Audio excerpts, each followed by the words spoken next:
Olá, boa tarde a todos. Estamos de volta aqui no primeiro SERES, Congresso de Energias Renováveis, Exergia, Sustentabilidade, para a terceira sessão síncrona, né? Temos aqui as palestras do professor Edson Basso, a professora Mônica e o professor Rafael Abraão, né? E, na sequência, os autores dos trabalhos, né?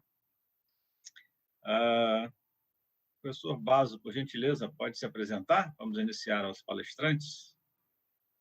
É claro. Obrigado pelo convite em participar desse trabalho, parabenizar ali os organizadores, o professor Eduardo, a professora Mônica e todo o pessoal que ajudou por trás dos bastidores, né? Porque não é tão fácil assim programar um evento que deveria ser presencial e que, de repente, tem que reorganizar tudo e tentar viabilizá-lo, né, de forma remota e com todos os problemas e dificuldades que temos para conseguir isso, né? Mas está muito bom. Eu espero ter correspondido ao convite, né?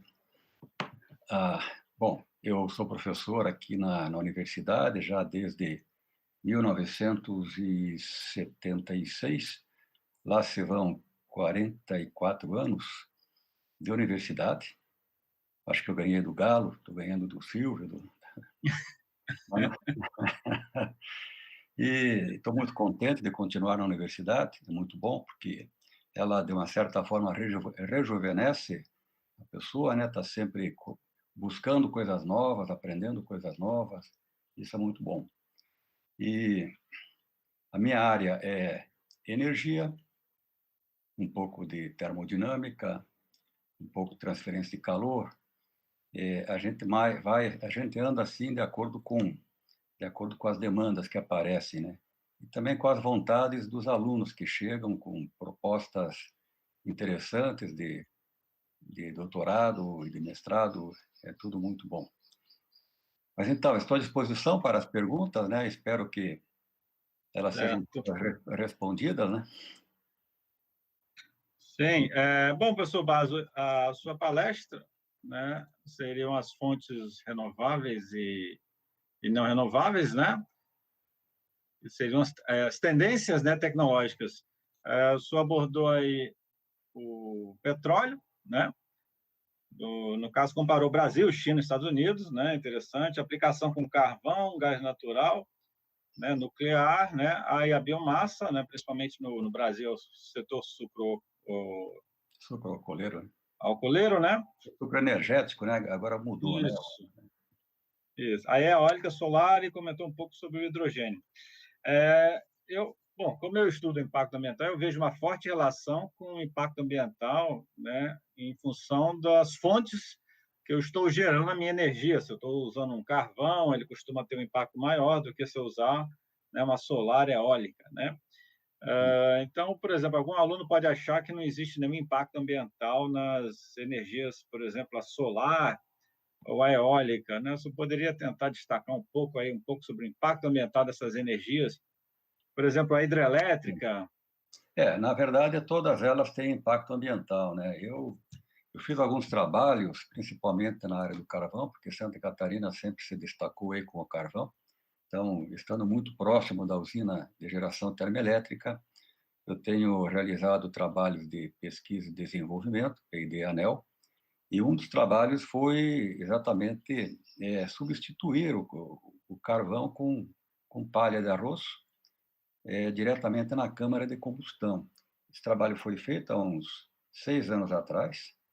Foi muito legal, porque envolveu um aluno de doutorado, um de mestrado, tivemos bons resultados com artigos publicados em revistas boas, e de fato, a gente identificou aí, fez o estudo em toda a cadeia produtiva, desde a origem, desde a mina do carvão até a turbina a vapor, até o gerador, e também desde o campo, desde a lavoura da palha de arroz até a turbina a vapor.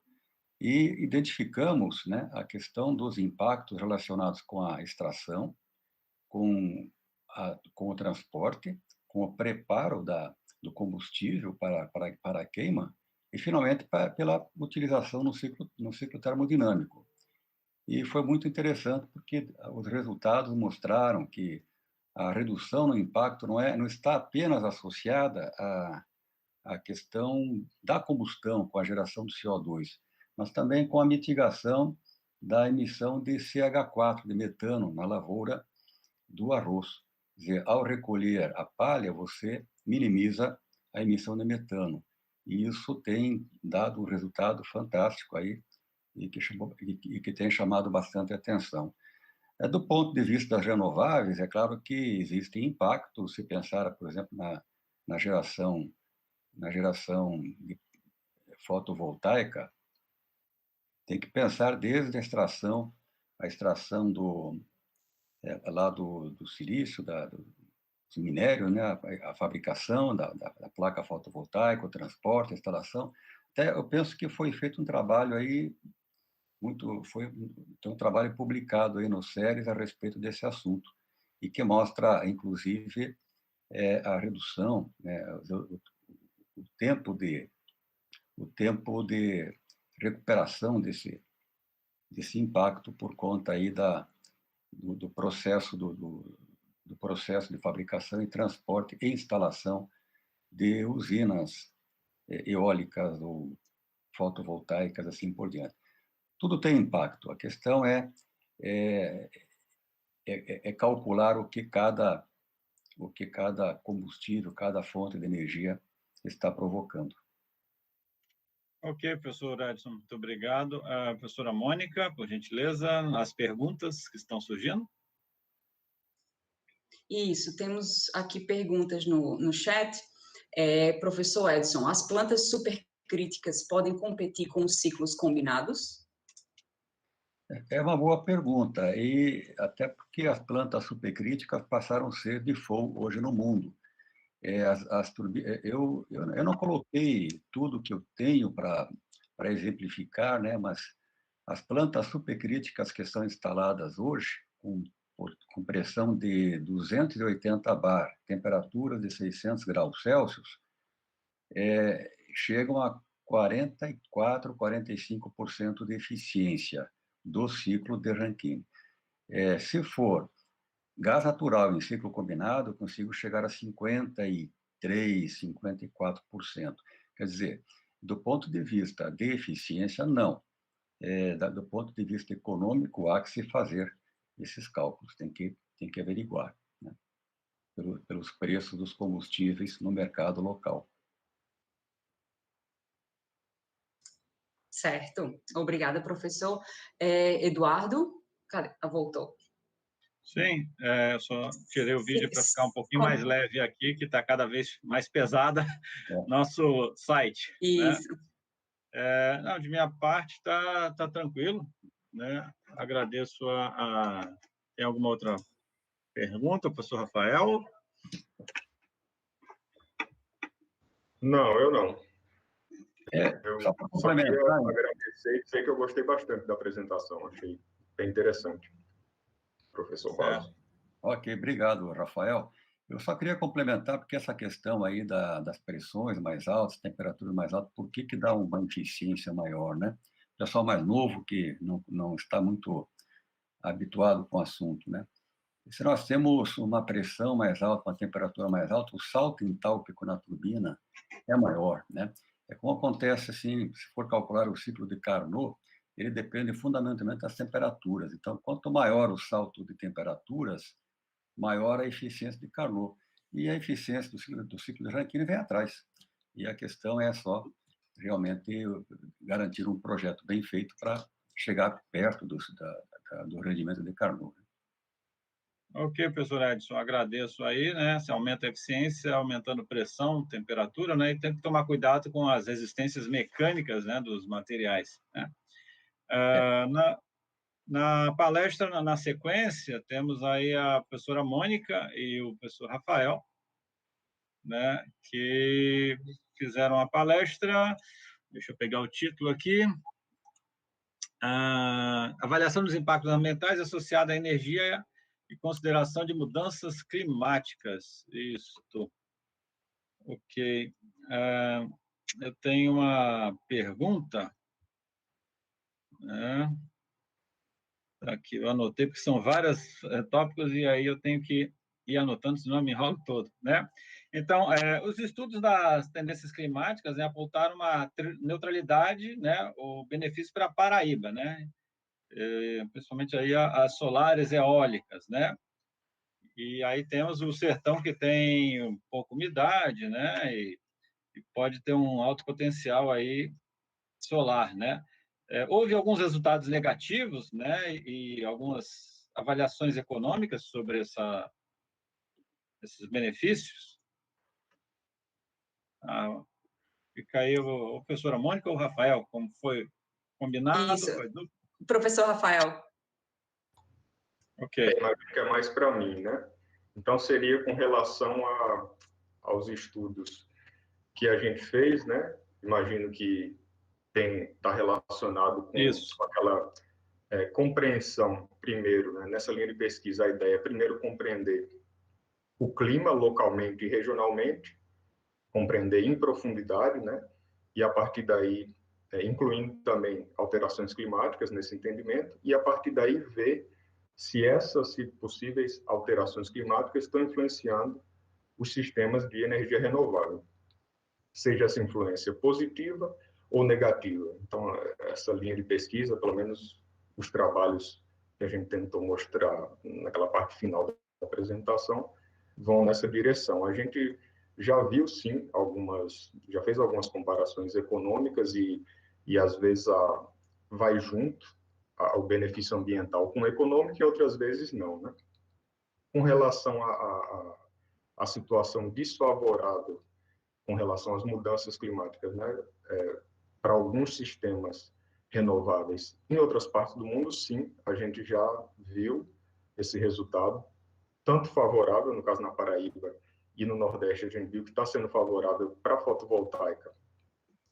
Para a fotovoltaica, na verdade, está sendo neutra, e para a eólica, favorável, mas a gente viu em outras partes do mundo, por exemplo, Europa e China, como favorável. Através de modelos climáticos futuros, eles preveem que para a fotovoltaica vai ser, como média geral da Europa e da China, favorável. Ou seja, as mudanças que estão sendo detectadas com aumento da temperatura ainda não vai ser suficiente para prejudicar a produtividade dos painéis fotovoltaicos.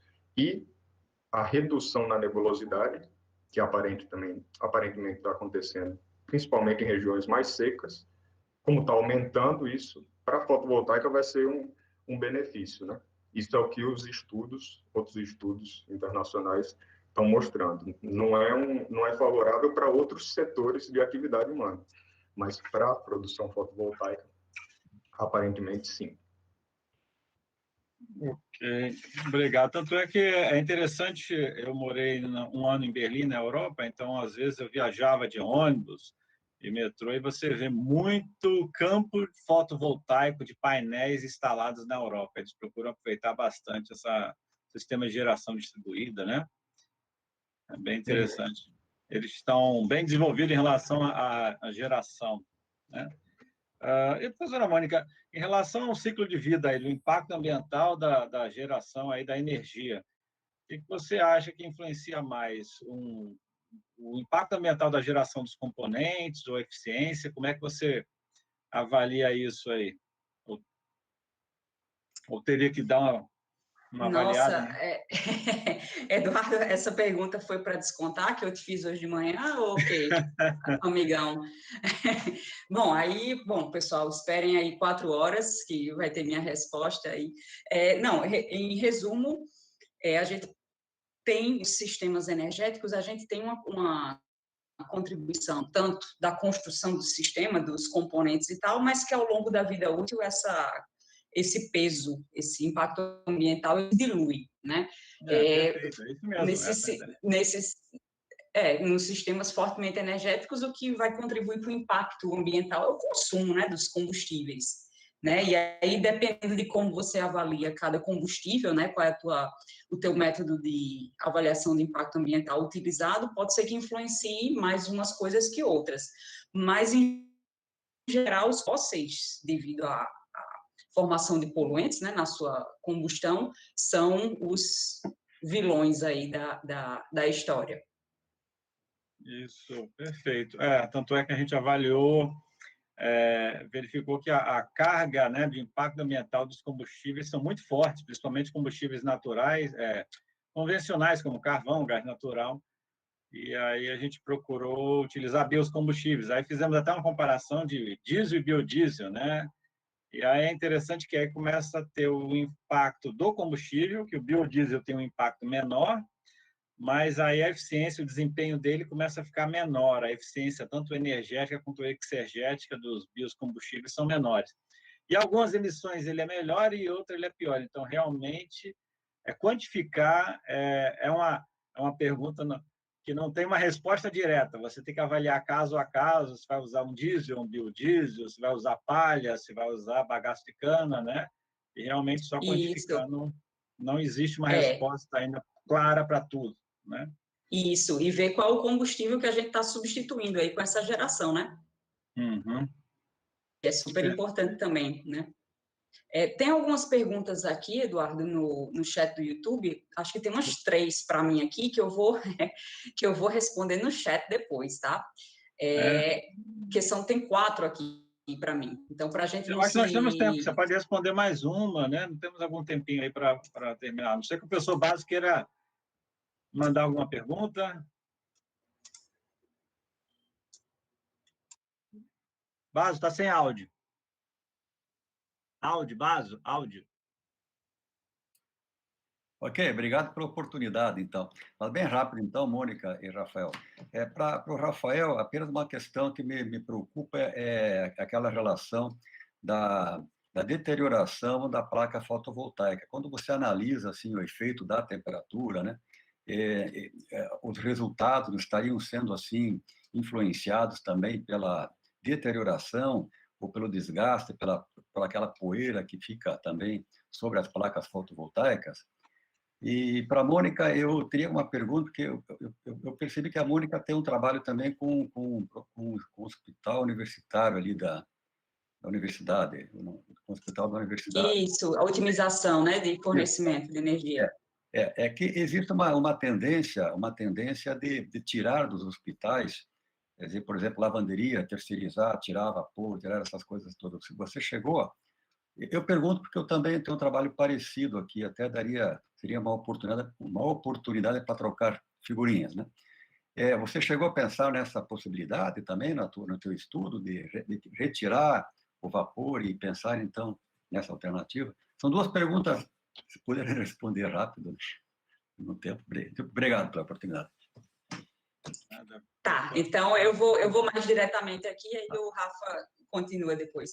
Okay. Então, professor, no hospital a gente considerou as demandas de água quente sanitária, vapor, eletricidade e refrigeração. Existe sim essa tendência, né, de retirar essa parte aí, até de terceirizar, né, fica mais fácil essa parte do vapor.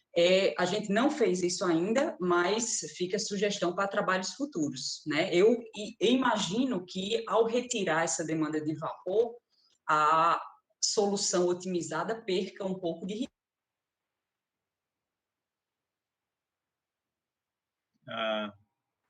Tem uma travada na Mônica. Eu vou tirar a câmera para ver se alivia o seu problema no Meet ou na internet dela. Mônica deu uma travada. Mônica? Opa, estou aqui, estão me ouvindo? Travou aí uns 30 segundos finais aí. Você verificou que se retirar, ia avaliar a extração do vapor? Isso, se a gente remover ou reduzir a variedade de demandas energéticas, eu imagino que eu acredito que a solução otimizada ela será mais restrita, né? Terá menos equipamentos, aí será menos rica. Mas aí é caso a caso. É bem interessante. Não fizemos isso ainda, mas está na lista de coisas para fazer. Permanece água quente, tá? Isso, permanece água quente. Tá bom, obrigado. Ok. Com relação à minha pergunta, professor Basso, obrigado pela pergunta.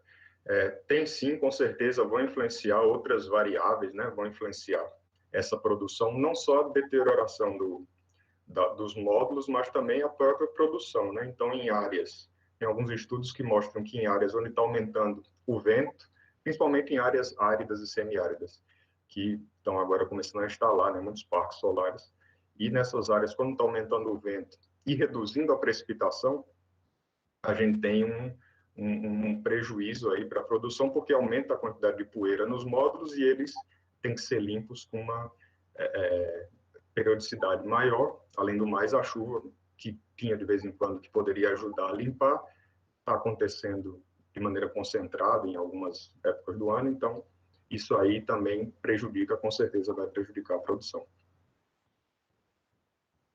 Ok, obrigado. É um assunto que me interessaria discutir mais tempo, mas realmente podemos fazer isso numa outra oportunidade. Tá bom? Obrigado pelo trabalho de vocês aí, tá? Obrigada.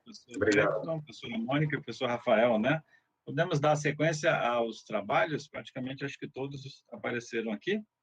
Então, o primeiro trabalho, né, o 13º trabalho, né, é vinhaça, resíduo da agroindústria com potencial de geração de biogás, bioenergia e crédito de carbono, né? Temos aí a participação da Andressa Nascimento, não é isso?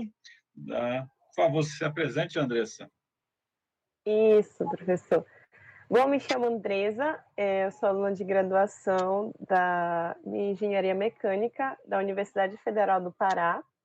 Eu trabalho com a professora Ana Paula Matos, que foi junto com ela que eu escrevi esse artigo. Bom, o nosso artigo, a gente fez um estudo sobre o potencial de geração de energia a partir dos resíduos da cana-de-açúcar. A gente está focando aqui na vinhaça, que é um dos principais resíduos da cana-de-açúcar, na produção de etanol. E o nosso principal objetivo é mostrar o quanto que os resíduos da cana-de-açúcar têm a condição de gerar energia aqui no Brasil. Também foi abordado a estimativa de créditos de carbono e foi abordado também nesse trabalho. Ok, Andressa, obrigado. Eu achei bem interessante que você conseguiu relações para calcular, né, a geração de vinhaça pelo poder calorífico inferior, a produção do biogás, do metano, né, usando equações, aí ora a equação 1, ora a equação 9, né, e aí você verificou a geração elétrica, a produção de biogás e evitou emissões, né, o que eu questionaria, ou talvez seja mais uma sugestão, né, semelhante até que o professor Basso fala. Você utilizou, pelo que eu entendi, eu não sei se era um motor de combustão interna ou se era um motor diesel comprimindo o gás, né? Porque você tem uma eficiência de 33%. Aí você tem uma relação que você descreve, até o efeito da eficiência do motor, você varia de 30% a 40%, dá para perceber que tem um efeito significativo, né, na geração de potência elétrica, né? Seria interessante, talvez, você utilizar, assim, turbina, que você consegue pressões maiores, né? Ou se o seu motor é um motor ignição por centelha, verificar um diesel, né? Acho que você mexe um pouco. Talvez o motor diesel...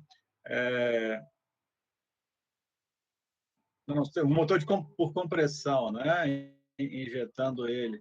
Acho que o gás comprimindo ele seriam os motores mistos, híbridos, né? Não sei se fica legal com biogás, mas talvez testando aí turbinas, acho que você consegue eficiências melhores, né? Que podem chegar aos 40%. Foi utilizado o motor de combustão interna, né? O álcool. E a gente está... Foi utilizado, pode ser utilizado o motor de combustão interna, também o micro de turbina, também pode ser uma alternativa. É isso, legal. O que a gente... nós fizemos ainda somente a abordagem analítica, né? O estudo analítico. a gente ainda pretende fazer um estudo experimental sobre isso, mas por enquanto foi o estudo analítico que fizemos. E nesse estudo analítico nós já conseguimos ver o quanto que o quanto que é otimista nessa geração de energia. O melhor que as turbinas, que as microturbinas, elas diminuem também as emissões, e isso é muito bom. O reator que a gente utilizou aqui, que a gente levou em consideração, é o reator ASB. Ele é muito bom porque ele gera menor, ele é bem, como posso dizer? Menores emissões, provavelmente. Isso, ele dá menores emissões. Uma melhor conversão. Dá uma melhor conversão. É muito bom. Ok. É bem importante também destacar que a utilização dessa vinhaça para geração de energia ela é muito bom, porque a cada 1 litro de etanol gera-se em média 12 litros de vinhaça. Então, é muita vinhaça para atualmente, né, é utilizado como feixe de irrigação na própria lavoura, só que essa prática em abundância, ela é muito ruim porque ela pode até contaminar as águas subterrâneas e é muito bom ter um bom destino para essa vinhaça. E por isso que a ideia do nosso trabalho é utilizar essa vinhaça para a produção de biogás através da digestão anaeróbica e assim gerar energia com isso. Vai ter um bônus aí, né? Um benefício tanto ambiental quanto na questão da energia. Tanto quanto energético. Ótimo. Obrigado, Andressa. Mônica, o professor Basso, algum comentário? Não, aqui no YouTube não tem perguntas, por enquanto. Só se houver tempo. Certo. Então, acho que... Não, a gente segue o senhor prepara para o próximo? A não ser que... Vamos...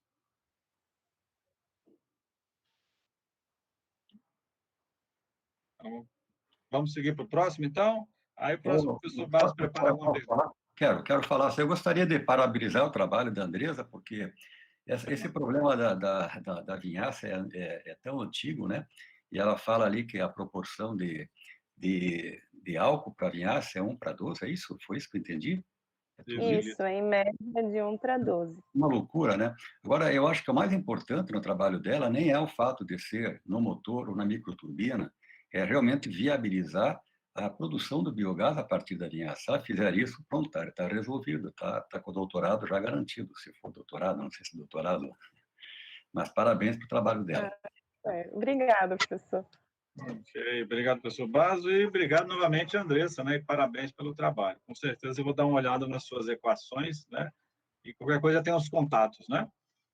Tá ok, pode estar em contato. Eu que agradeço também pela oportunidade de estar apresentando nesse congresso. É o primeiro congresso que eu estou participando.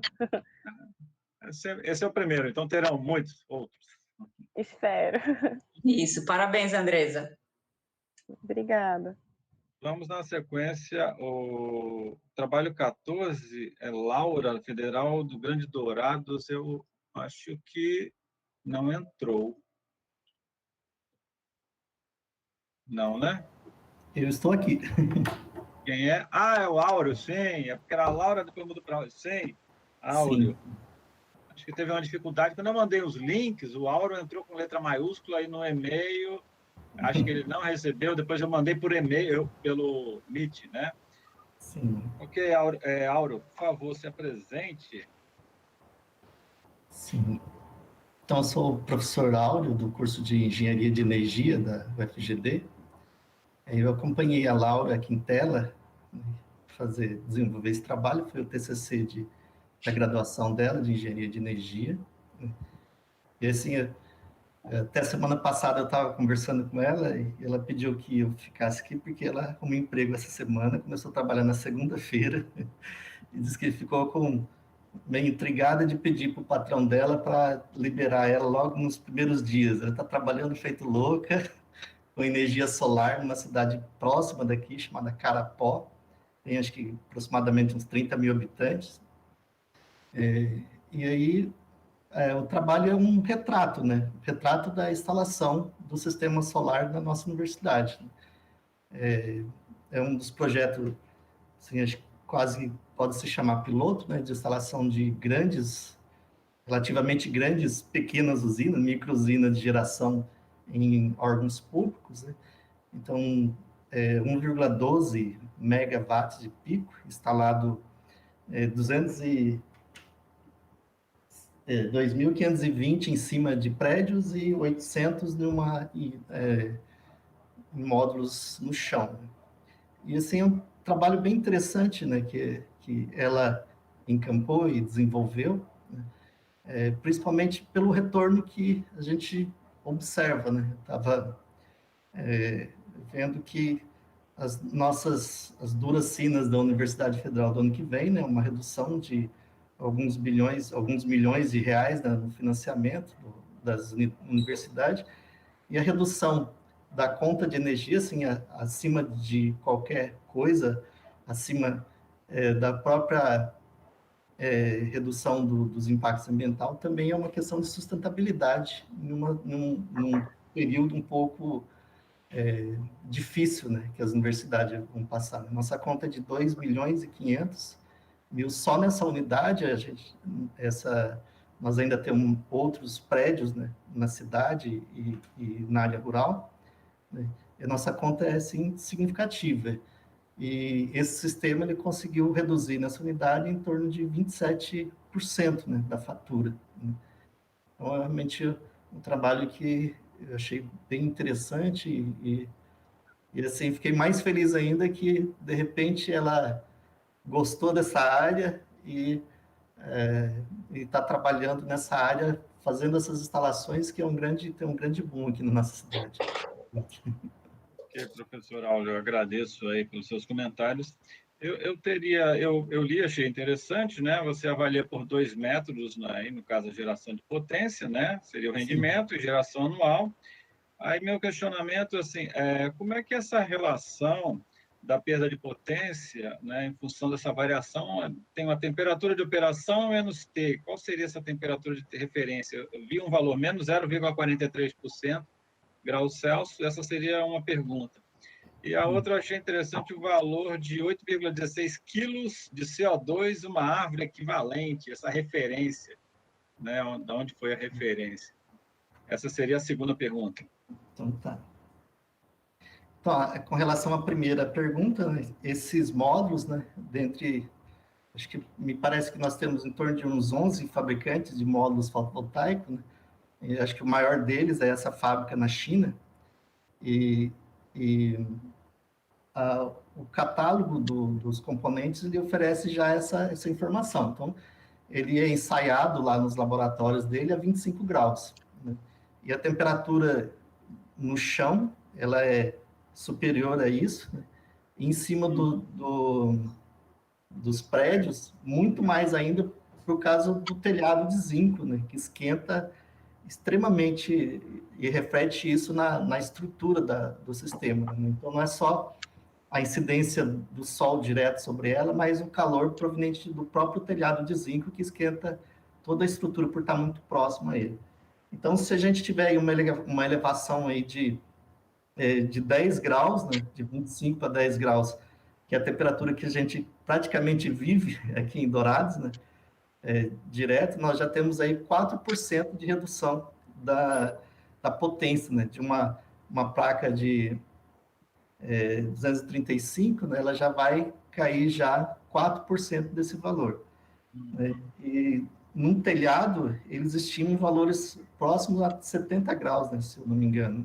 Então, é uma situação que, conforme o gráfico apresentado pela própria empresa, né, chega a 17% de perda, ou melhor dizendo, né, de redução de rendimento, né, não de perda, né, redução de rendimento no próprio módulo. Então, isso que ela quis, que nós quisemos referenciar bem nesse trabalho.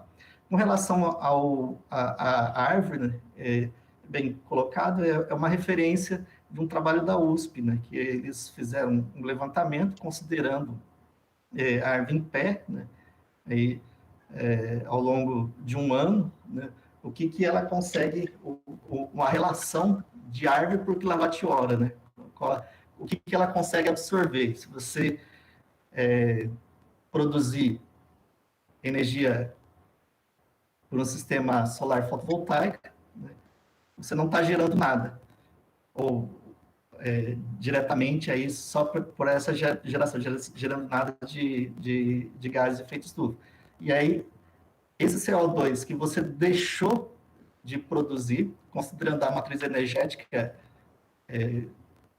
disponível no balanço energético nacional, ele equivale a essa relação, né, da quantidade que uma árvore poderia absorver. Então, é uma relação direta que a gente achou interessante colocar no trabalho para ver quais benefícios, né, a energia solar fotovoltaica ela pode produzir. Né?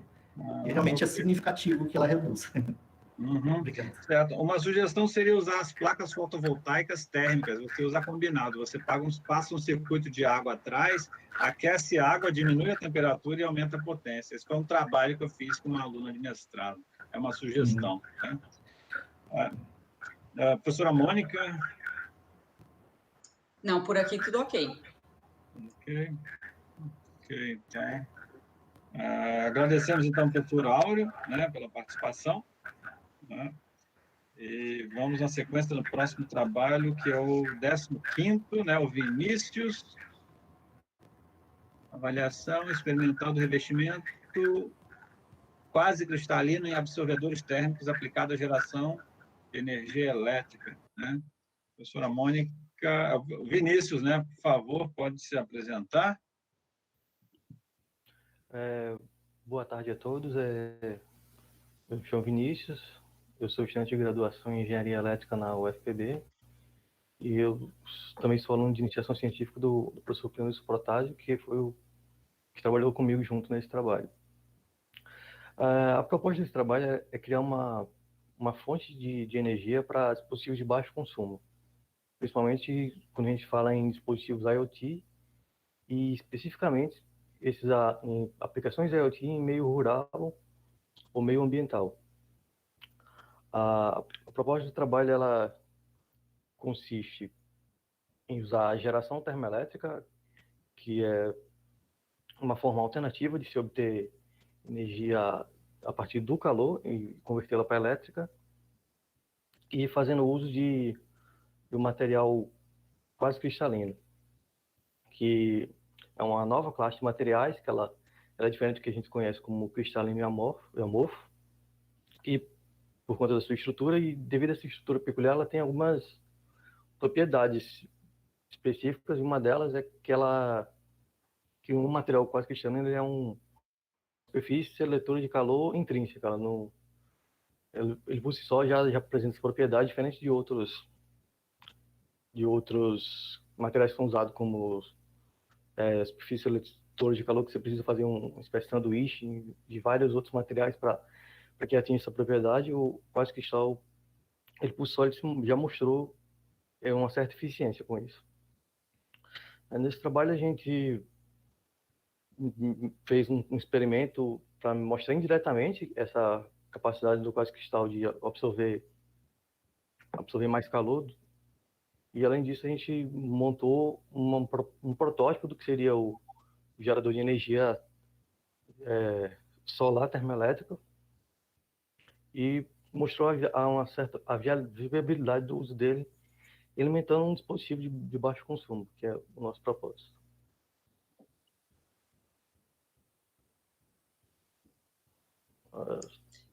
Obrigado, Vinícius. Professora Mônica? Certo, Vinícius.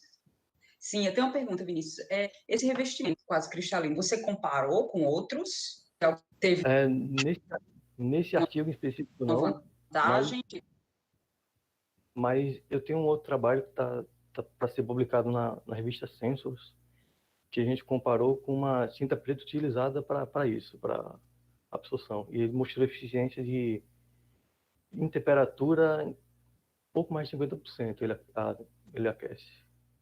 Em questão de amplitude térmica, considerando a temperatura inicial de ambos, a temperatura máxima que ele atingiu. Certo, então teve vantagem, né? Isso. Interessante, viu? Obrigada. Nada, agradeço a pergunta. Eu teria só um questionamento. Até o trabalho anterior do professor Áureo, ele verificou que quanto maior a temperatura, tem uma perda dessa potência gerada. E eu estranhei, mas pensando depois, porque você tem um isolante, né, um semicristalino, acima do seu gerador, né, de eletricidade. E aí a temperatura dele da superfície superior ficou maior, até 2 graus, pelo comentário lá do seu trabalho, né? Mas esse aumento da temperatura poderia gerar uma redução da potência, mas pode ser que abaixo desse material a temperatura do seu gerador, né? Acho que posso dizer sua placa, né? Não ficou tão alta, pode ser alguma coisa nesse sentido, porque você teve um aumento da potência, ele ficou vantajoso, né, revestir com esse semicristalino, né, esse material.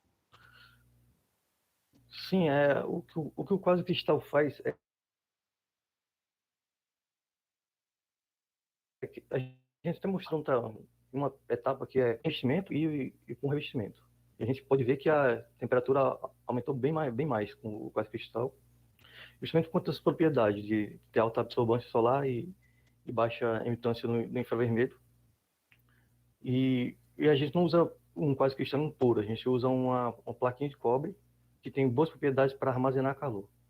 Então, o substrato era um cobre que armazenava o calor e era ele que transferia para o Peltier, no TEG, para gerar energia.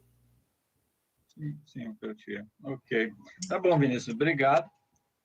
Acho que na sequência podemos ir para o próximo trabalho, que é o 16º. Aqui o 16º, o controlador de carga desbalanceada em sistemas de geração fotovoltaica conectado à rede trifásica de distribuição. É o Francisco, é isso, Francisco Brasil. Por gentileza, Francisco, se apresente. Boa tarde, eu acho que pelo relógio ainda é boa tarde, agora pelo tempo aqui já é noite. Então, estamos no limiar da transição. Bem, pessoal, primeiro agradecer a oportunidade e também parabenizar toda a equipe organizadora aí do SERES, primeiro SERES, em especial aos professores aí, a professora Mônica e o professor Eduardo. E vamos lá. O nosso trabalho está relacionado com o sistema de controle, né? Principalmente no tocante ao conversor de energia, aí, CCCA, que com crescente demanda aí dos sistemas fotovoltaicos, associada aí com a geração distribuída, que tem crescido bastante, né?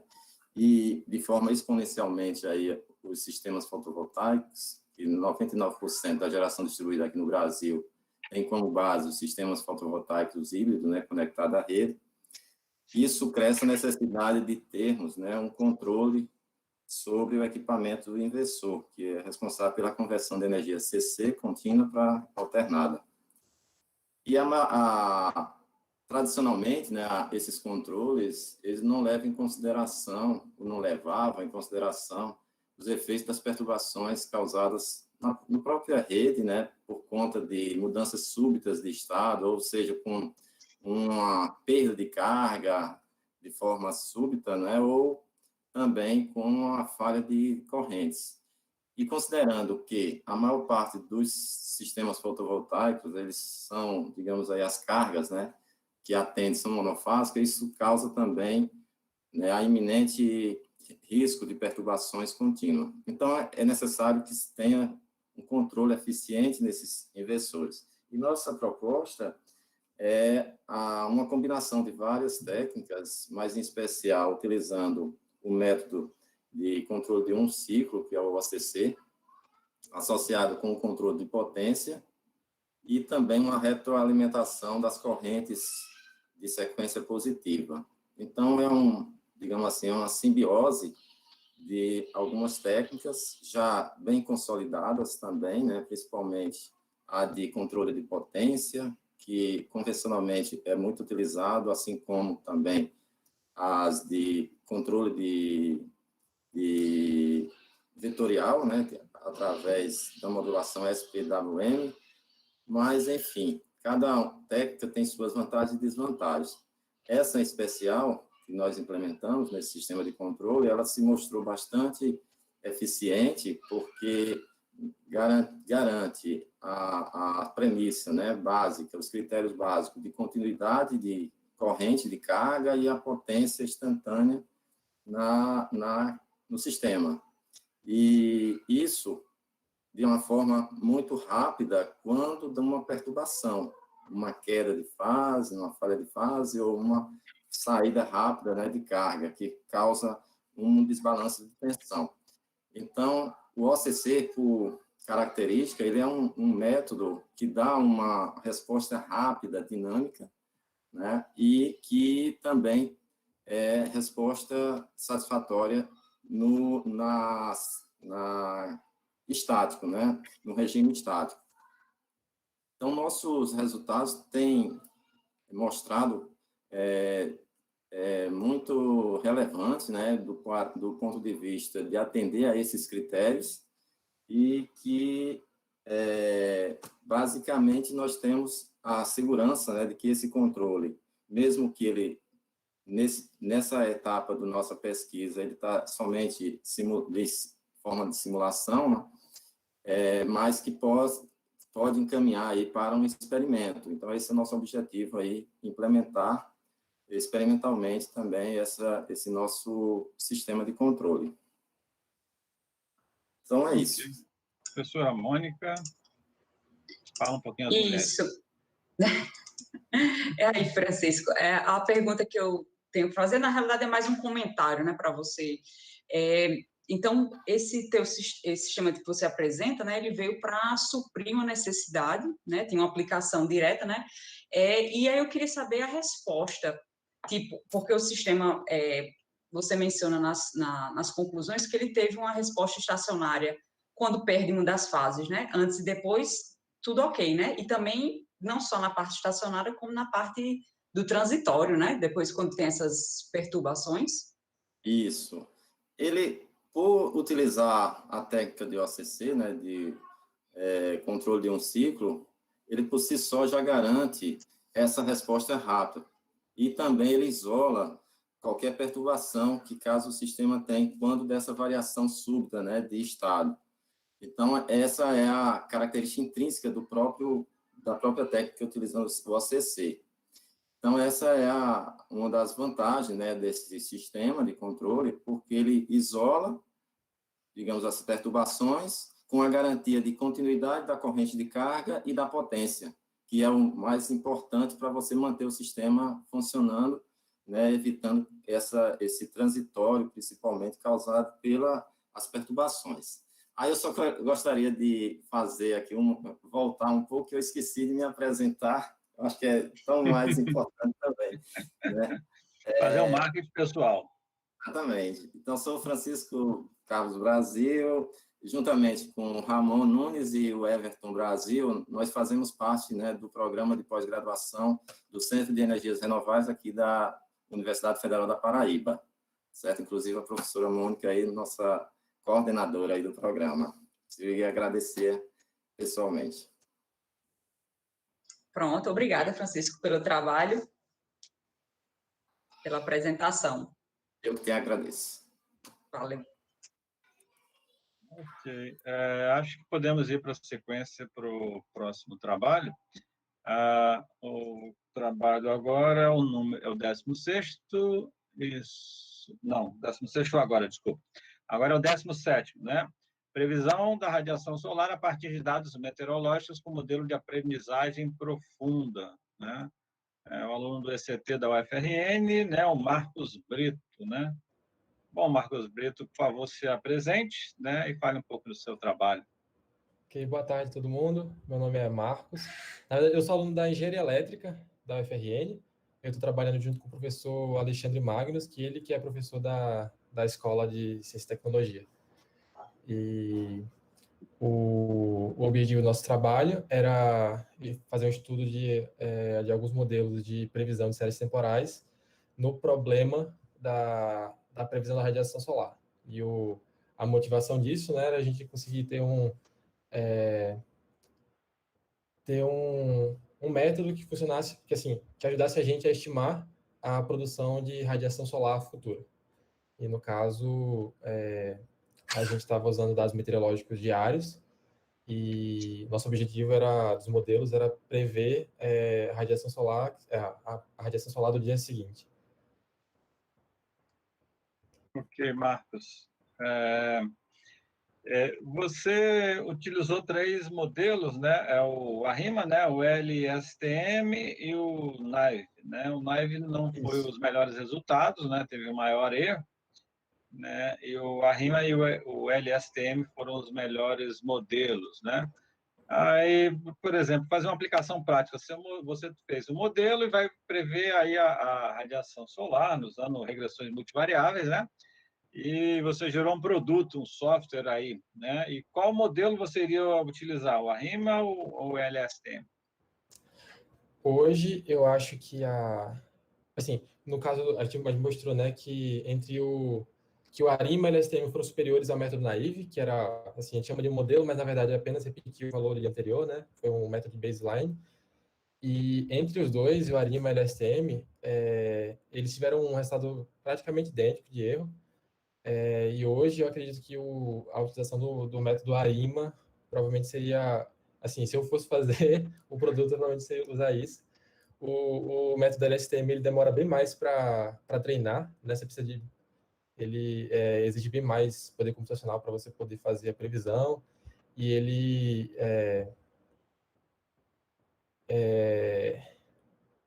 seria um modelo mais leve para você gerar e trabalhar com ele, né? Pelo que eu entendi. Isso. E além disso, né, dado que os dois modelos tiveram um resultado muito parecido, e a gente tem que o modelo ARIMA é um método bem mais já validado, né, de previsão de séries temporais, eu acho que ele seria o modelo mais adequado entre os dois. Perfeito. Tá bom. A professora Mônica, o Rafael, o professor Basso. Eu tenho uma pergunta. Parabéns, Marcos, pelo trabalho.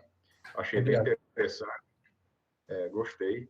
Fiquei com uma dúvida. Vocês fizeram a previsão, né, da radiação solar e usaram vários dados de parâmetros diferentes, entre eles velocidade do vento.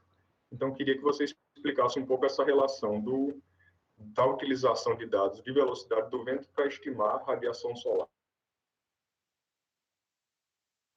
Então, nos dados que a gente teve acesso, né, são dados do IMET, que tem a temperatura, a radiação, velocidade do vento, umidade, tudo isso. E daí, uma parte do estudo foi identificar quais dessas variáveis tinham um poder preditivo, né? Tinha uma relação que ajudaria a gente a prever a radiação solar futura. Obviamente, algumas delas tinham mais relação, né? A gente viu que o valor da própria radiação nos dias anteriores era a variável que era mais importante para prever a radiação futura. Depois, em seguida, acredito que era a temperatura. E a velocidade do vento acabou ficando por último. Ela ficou por último, inclusive tem uma parte do artigo que eu menciono que ela foi, quando a gente fez o estudo das correlações entre as variáveis, ela era a variável com a menor correlação e que era uma das candidatas a serem excluídas do modelo. Porque, claro, se você você coloca no seu modelo uma variável que não tem correlação nenhuma com o que você quer prever, você está só colocando mais erro, né, para o seu modelo.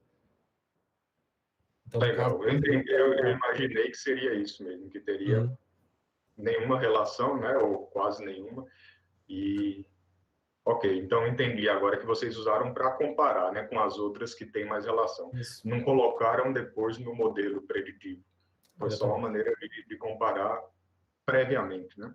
Beleza, entendi. Ok, obrigado, professor Rafael, né? Então, a velocidade não tinha influência, não teve correlação, foi desprezada no modelo final, né? Professor Basso, algum questionamento? Ô, Mônica? Não, por aqui no YouTube não tem perguntas. Ok, então, obrigado, Marcos. Né? E vamos agora na sequência. Eu brinquei e disse que, na sequência, nós temos o Mr. Séries, né? Ele tem 4 trabalhos aqui. Realmente, ele contribuiu para o evento. Então, o primeiro trabalho é concentração energética na indústria brasileira, né? O 19º trabalho. Temos aí alguém que vai ficar um bom tempo aí, é o Edivaldo, né? Então, Edivaldo, bebe uma aguinha e vamos lá. Se apresente, pode se apresentar uma vez só, não precisa 4, não. Tá, joia, perfeito. Primeiro, um prazer estar participando aqui do evento com vocês. Trouxe nesse primeiro trabalho... me apresentar, já ia esquecer de me apresentar. Sou o Edivaldo Santos, sou engenheiro de energias renováveis, formado pela UFPB, pelo Centro de Energias Alternativas Renováveis, fui aluno, tive o prazer de ser aluno da professora Mônica, do professor Rafael. Recentemente concluí o mestrado também na mesma instituição e agora inicio o doutorado no programa de pós-graduação Tecnologias Energéticas e Nucleares da UFPE. Mas bem, esse primeiro trabalho sobre a concentração energética industrial, ele faz parte de uma série de outros trabalhos onde foi avaliado diversos setores industriais do Brasil, né? E, de certa forma, é um processo para se conhecer um pouco mais sobre a distribuição das fontes de energia, como elas estão alocadas, quais setores utilizam mais, por exemplo, do óleo combustível, da eletricidade, do bagaço de cana. É, de certa forma, um mapeamento, é uma forma de entender melhor a utilização energética no nosso país, a utilização energética na indústria brasileira, que é o segundo, atualmente é o segundo principal consumidor de energia, ali muito perto, sempre andando com o setor de transporte. Então, é importante conhecer melhor, assim, a forma de geração de energia do nosso país. Esse foi o principal objetivo, trazer essa análise da estrutura de mercado. Normalmente, os estudos de economia eles são pouco negligenciados nessa área, e aí trazer a economia industrial, utilizar de indicadores de concentração para avaliar, para entender, interpretar como está distribuída essa utilização de recursos energéticos na indústria brasileira. Ok, Edivaldo, obrigado. Eu teria uma dúvida, né, em relação ao seu trabalho. Você falou de concentração energética na indústria, né? Assim, realmente há uma concentração, né, energética na indústria, e qual seria o segmento industrial que contém essa maior concentração? Professor, perfeito. Sim, ele existe, alguns indicadores, eles apontam como razoavelmente concentrado, aí existem 4 indicadores que foram avaliados, são a razão de concentração, o índice de Refdal-Richman, o índice de entropia e o índice de Gini. São indicadores comumente utilizados em análise de economia, e aí eles apontaram todos para uma concentração de razoavelmente concentrado a muito concentrado. É bom deixar claro o que seria essa concentração, né? Quer dizer que poucas fontes energéticas, ou algumas fontes energéticas específicas, elas dominam, elas sobressaem em comparação a todas as outras que participam do setor industrial. E sim, houve essa tendência de concentração, e aí eu destaco 2 períodos, né? Como análise, ela num período de tempo de 1970 até 2018, então destaco 2 períodos aí distintos. O primeiro, entre 1970 até 82, por volta disso, onde se viu uma concentração muito alta na utilização de recursos como óleo combustível, por exemplo. Era a principal fonte de energia da indústria nacional. E aí, claro, com tanto os apelos ambientais, quanto também com problemas como tivemos, né, a crise do petróleo, ao final da década de 70, esse panorama ele começou a ser modificado. E aí a eletricidade ela passou a ser a principal fonte de energia, e a partir de 2000 para frente, o bagaço de cana e também o uso do gás natural eles se tornaram preponderantes na utilização dentro da indústria. Então, sempre houve uma concentração em 2 períodos distintos, né? O primeiro com o domínio do óleo combustível, principalmente, das fontes não renováveis. Em seguida, a partir de 2000, o uso abundante da eletricidade, do bagaço de cana, principalmente no setor de alimentos e bebidas, que fez com que essa concentração ela também fosse aumentada. Ok, Edivaldo. O professor Basso tem algum comentário? Comentário apenas, né? Interessante o trabalho do Edivaldo, porque ele é bem abrangente, né? E é difícil reunir tanta informação num único artigo, né? Não é trabalho fácil, não, Edivaldo. Imagino que você tenha tido trabalho, né? E essa questão aí do óleo combustível, realmente teve a crise do petróleo na década de 70, depois de 80, mas não sei se você levou em consideração que também teve um programa que foi chamado Programa Conserve, bastante importante naquela época, que foi a substituição do óleo combustível por biomassa, energia renovável, portanto, e também por eletricidade, porque naquele momento havia eletricidade disponível. Você levou em conta isso nos seus estudos? Está considerando essa variável no seu estudo? Professor, não exatamente, porque aqui a gente o trabalho foi desenvolvido com base nos dados da EPE, né? Então, eu acredito que esse volume de informação ele já se pressente nas alterações dos dados. Mas, com certeza, para uma discussão do trabalho, eu até já anotei aqui quando o senhor falou, porque muito além de outros aspectos, como o que eu vi, né, da crise do petróleo, do apelo ambiental, também, com certeza, foi uma das grandes influências e já está anotado aqui como um ponto a ser observado nos trabalhos. Eu agradeço. Tá bom, parabéns pelo trabalho. Obrigado. Okay, obrigado, professor Baso, né? E o Edivaldo pode ficar aí, não precisa sair não, Edivaldo. Tá, já. Podemos ir na sequência para o próximo trabalho. Temos aí o trabalho número 20, disparidade da bioeletricidade florestal brasileira no período de 2000 a 2019, né? Bom, comente um pouquinho sobre o seu trabalho, não precisa apresentar mais uma vez.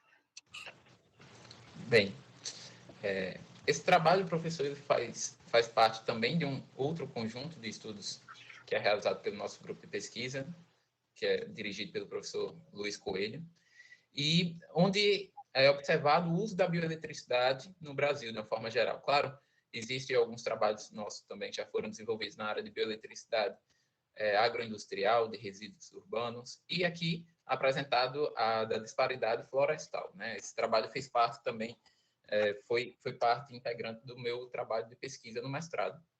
Aqui o objetivo principal é entender como está distribuído no Brasil, como está distribuído a utilização desse recurso, um recurso que é tão importante também, né? A biomassa muitas vezes fica ali mais no cantinho, quando a gente pensa muito na eólica, na solar, mas a biomassa, que é um dos recursos mais utilizados no Brasil, e a florestal também vem apresentando bastante aumento nos últimos anos. Então, o intuito desse estudo é compreender melhor a distribuição, tanto territorial quanto de mercado, ou seja, entre os participantes, entre as empresas que geram eletricidade a partir da...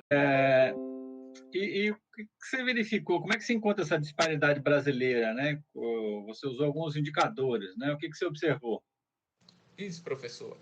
A gente observou basicamente, o trabalho mostrou basicamente que a região centro-sul do país, não exatamente a região centro-oeste ou a região sudeste, a parte centro-sul do país, ela tende a apresentar um maior potencial a partir desse tipo de geração, né? A geração da bioeletricidade florestal, muito em razão, pode-se observar também com base no estudo, que as indústrias do setor do papel e celulose, elas são preponderantemente, elas são absolutamente importantes nesse tipo de geração. Então, foi observado que na região centro-sul do país existe uma concentração maior da utilização desse recurso, com destaque para a região sul mesmo e o estado do Mato Grosso do Sul, com ainda alguns poucos estados com bastante contribuição na região centro-norte do país, né, que seria o estado da Bahia e o estado do Maranhão.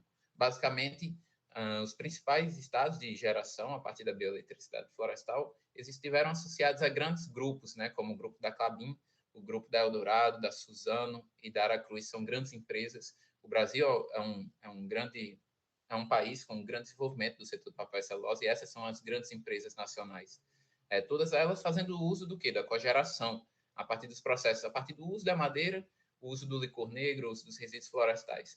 Então, se mostrou concentrada na região centro-sul do país, principalmente associado ao oligopólio, por assim dizer. Também houve uma concentração nesse grupo, né? Da Klabin, da Eldorado, repito, da Suzano, da Aracruz, empresas do licor negro. Então, ficam esses dois pontos, uma concentração regional, a porção centro-sul do país, e uma concentração nesse grupo que eu citei, uma concentração do mercado, como o oligopólio, uma tendência de concentração e o domínio do setor por essas empresas.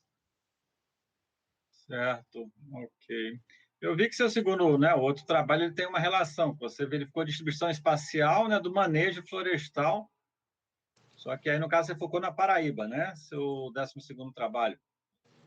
Isso, esse trabalho, a primeira autora, a mestra Monigiane, ela desenvolveu, eu desenvolvi também esse trabalho juntamente a ela, e ele é um trabalho interessante do ponto de vista também metodológico. Aqui houve uma aplicação de um método que é a análise da estatística scan, normalmente aplicados em casos de doenças, né, em casos epidemiológicos. Aqui ele foi aplicado, houve essa adaptação ao objeto de estudo para identificar conglomerados ou clusters, ou seja, áreas onde se evidencia uma determinada atividade. E, nesse caso, observou-se os planos de manejo florestal do estado da Paraíba. E aqui eu já adianto um pouco os resultados, né? De forma geral, notou-se que a região do centro-oeste, a região do sertão e da Borborema do estado foi a que apresentou maior domínio desse tipo de plano de manejo. É claro, a zona da mata, né, devido às áreas de preservação permanente, ela não entra tanto nessa categoria, mas foi possível, a partir desse método, identificar regiões onde há um maior domínio dessa atividade no estado, e sendo essa atividade preponderante para a utilização energética, né? Já que é o plano de manejo florestal sustentável, como a própria última palavra diz, é importante para o uso da madeira de uma forma regulada, de uma forma sustentável, eu repito. Ok, professora Mônica, professor Baso, Rafael, algum professor Rafael? Eduardo, ok. Até estou pensando na possibilidade de convidar o Edivaldo para dar uma palestra aqui em Santa Catarina, porque o assunto dele é bem interessante. E me agrada bastante, né, de ouvir esse trabalho. Eu teria uma pergunta para ele, né, mas antes, porém, só dizer também da experiência que eu tive recentemente com uma empresa aqui de Santa Catarina, que, na verdade, deixou de ser catarinense e foi vendida para a West Rock, que é a maior empresa de papel do mundo hoje. E lá eles têm já instaladas 2 turbinas a vapor com potência que chega a 32,5 megawatts, mais ou menos, megawatts. E tem um projeto já aprovado com dinheiro em caixa para levar isso para 50 megawatts. Uma única empresa numa cidade pequena que consome 5 ou 6 megawatts. Você imagina assim a diferença, né? O poder dessas empresas de papel e celulose e o que elas são capazes de gerar. E, basicamente, usando resíduos da própria empresa, resíduos do eucalipto, do pinus, né? A pergunta que eu teria para o Edivaldo é se ele está considerando também a possibilidade, ou está levando em conta a possibilidade de fazer um estudo do raio econômico da floresta energética,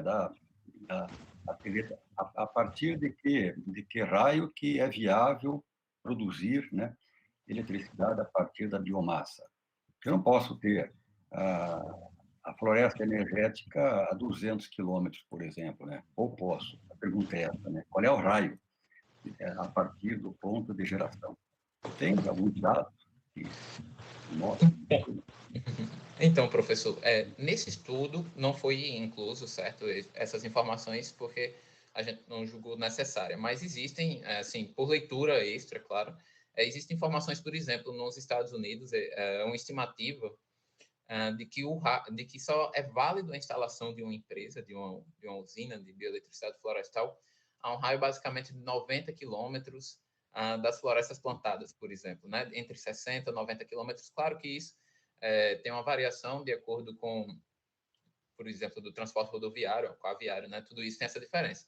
É uma informação que eu tenho, mas que ela não foi incorporada ao trabalho. Normalmente, um raio até de 90 quilômetros, existe um retorno econômico positivo para essas empresas. Entendi. Tá bom, obrigado. Obrigado, senhor. Parabéns. Obrigado. Ok, obrigado, professor Baso, né, e o Edivaldo.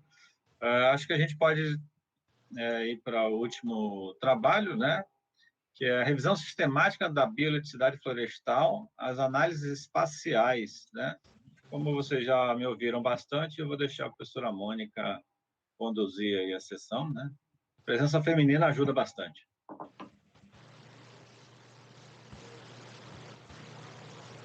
Mônica? Opa, Tá agora minha vez.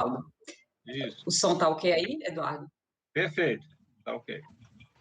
Alô, tá me ouvindo? Pronto. Eu achei muito interessante essa revisão sistemática da bioeletricidade florestal, principalmente, Edivaldo, porque você apresenta, né, não só um ranking de publicações, né, mas esse acoplamento bibliográfico, né? Esse trabalho foi um dos primeiros que você fez nesse estilo? Ele foi parte do teu mestrado? Exatamente, professora. Ele foi... Esse aí eu diria que foi a das primeiras versões assim que a gente trabalhou. A gente fez o envio e continuou, claro, a leitura progressiva. É o primeiro trabalho assim, de revisão sistemática que vem sendo feito junto ao meu orientador, né? Agora antigo orientador, professor Coelho. E realmente é um trabalho que eu diria que é importante. Ele fez parte da minha dissertação de mestrado. É um trabalho que eu diria, para quem estiver ouvindo, que é absolutamente importante para o desenvolvimento de uma pesquisa, porque ele trouxe conhecimento agora, até mesmo como eu comentei com o professor Basso, nesse momento, a informação que eu tinha a respeito do raio, onde se valia a instalação de uma termoelétrica de biomassa florestal, se valeu dessa pesquisa que foi realizada, né? Desses trabalhos com os apontamentos do que cada trabalho ele trouxe de contribuição. Ele vem sendo, esse estudo que foi apresentado, ele vem sendo aumentado, vem sendo feito cada vez mais a leitura para um maior detalhamento dos resultados. E se mostrou bastante importante para entender melhor o processo de toda a geração de energia a partir desse recurso. Eu achei particularmente interessante porque, às vezes, ainda se confunde uma revisão bibliográfica sistemática com escolha de artigos, né? Mas aí você aplicou direitinho os critérios, né, de inclusão e exclusão, e aí e combinações de palavras-chave, né? E achei muito interessante como você colocou o ranking e também como apareceu aí esse esquema aqui do acoplamento bibliográfico, né? Eu tinha visto uma vez e achei super interessante ver de novo no teu trabalho. Parabéns, viu? Obrigado, professor. E até, assim, eu ressaltaria que é até interessante essas figuras, porque utilizadas num primeiro momento, no estudo, você consegue ver as palavras-chave mais importantes da sua pesquisa associadas àquele tema. Então, auxilia também o desenvolvimento de novas pesquisas associadas ao que você está desenvolvendo. Eu acho interessante desse ponto de vista também. Obrigado. Ok. Obrigado, professora Mônica. Obrigado, Edivaldo, né? Obrigado, professor. E todos os outros participantes, né? Só um recado simples, né? Pessoal, quando vê os vídeos, né, para prestigiar, pode curtir os vídeos. As palestras estão muito boas, excelente qualidade as palestras, né? Tivemos o professor Basso, Mônica, Rafael, a minha também está muito boa, né? A anterior teve o professor Valdir Biso, né? Estava boa, sim. Né, novamente agradeço. Os certificados, até segunda-feira, vou entrar no sistema e vou enviar todos os certificados aí, palestrantes, apresentadores, né? Felizmente, a pandemia não deixou fazer esse encontro, né, presencial, mas então hoje vou tomar um chopinho virtual, né? E agradeço a presença de todos e até amanhã. Né? Tá bom. Obrigado, até amanhã.